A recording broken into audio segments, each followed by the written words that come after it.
the mitzvah of hearing the shofar is the only mitzvah that we do with our ears. The mitzvah is all listening.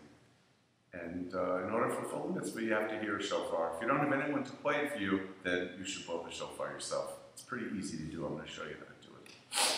First, you need a good buzz in your lips.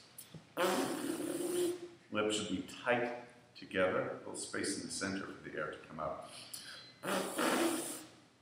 Put the shofar to your lips, sort of press up against a little pressure from the shofar towards your teeth.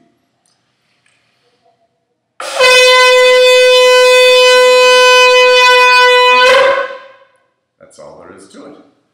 This one happens to be loud. You got to find a shofar that works for you and your conception of the sound. If you like a soft, mellow sound, you'll find a shofar that gives you a soft, mellow sound very easily. The tones of the shofar are four.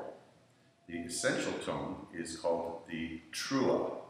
Well, that's well and good, except there's a Talmudic argument exactly what is a trua. So we play a few different versions, and we hope that one of them is the trua that will fill our biblical responsibility for hearing the shofar. And we do it by this way.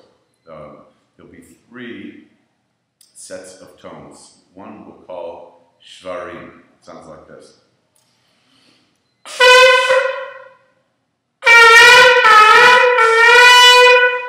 According to one opinion, that is the trua that the Torah talks about. The other we call trua. It sounds like this.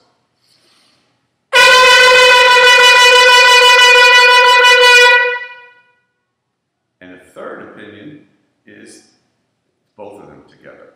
So we call this a shvarim trua.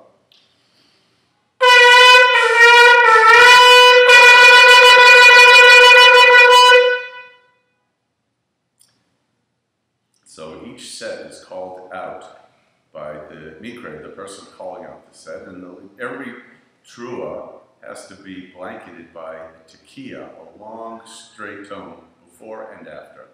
So often you'll hear tekiah.